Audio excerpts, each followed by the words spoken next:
Hello. കഴിഞ്ഞ ദിവസം കണ്ണൻ്റെ ചോറൂണായിരുന്നു കേട്ടോ. ഗുരുവായൂർ അമ്പലത്തിലായിരുന്നു. അപ്പം നമ്മളിവിടുന്ന് അച്ഛനും അമ്മയും കുറച്ച് ബന്ധുക്കളൊക്കെ ആയിട്ട് നമ്മളൊരു വണ്ടി വിളിച്ചാണ് പോയത്. എൻ്റെ കസിൻസും എല്ലാവരും ഉണ്ടായിരുന്നു കേട്ടോ. പോണ വഴിക്ക് കണ്ണൻ ഉറങ്ങി. അപ്പം ഞാൻ അവനെ മേക്കപ്പ് ചെയ്ത് കൊളാക്കിയിട്ടുണ്ടായിരുന്നു കേട്ടോ. പിന്നെ അമ്പലത്തിലെത്തിയതിന് ശേഷം നമുക്ക് അധികം വീഡിയോസൊന്നും എടുക്കാൻ പറ്റിയിട്ടുണ്ടായിരുന്നില്ല. കാരണം നമ്മുടെ ഫോൺ റെസ്ട്രിക്റ്റഡ് ആണല്ലോ. ഞങ്ങൾ ചോറൂണ് കഴിഞ്ഞ് നേരെ ഞാനും നിധിയേട്ടനും കൂടെ നാലമ്പലത്തിലേക്ക് കയറിയിട്ടുണ്ടായിരുന്നു. അവിടെ എത്തിയപ്പോൾ കണ്ണൻ ഭയങ്കര ബഹളമായിരുന്നു. അതുകൊണ്ട് തന്നെ പെട്ടെന്ന് കടത്തി വിട്ടു കേട്ടോ. കരയണ കുട്ടീനെ വേഗം കടത്തിവിടാൻ പറഞ്ഞിട്ട്.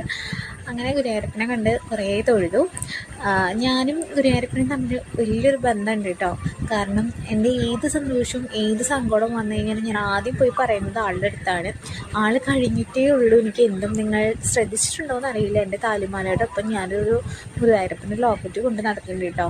അതുപോലെ കണ്ണനും ഞാൻ ഗുരുവായൂരപ്പൻ്റെ ലോക്കറ്റ് തന്നെയാണ് ഇട്ടിട്ടുണ്ടായിരുന്നത്. 10 ആളാണ് പോയിട്ടുണ്ടായിരുന്നത്. ഈ 10 ആളും 10 വഴിക്കാണ് പോയിട്ടുണ്ടായിരുന്നത് കേട്ടോ.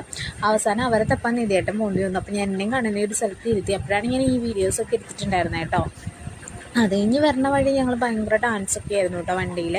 അപ്പോൾ ഒരു കുട്ടി റിക്വസ്റ്റഡ് വീഡിയോ ചെയ്യാൻ പറഞ്ഞിട്ടുണ്ടായിരുന്നു. ഞാൻ മറന്നിട്ടില്ല കേട്ടോ. ഈ ചോറൂണിൻ്റെ തിരക്ക് കാരണമാണ്. പിന്നെ വീട്ടിലെല്ലാവരും സൺഡേ ആണ് ഉണ്ടാവാറുള്ളത്.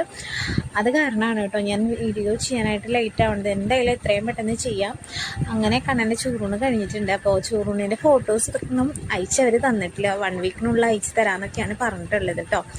അപ്പോൾ ഞാൻ കിട്ടുമ്പോൾ കമ്മ്യൂണിറ്റി പോസ്റ്റ് ആയിട്ട് ഇടാം. അപ്പോൾ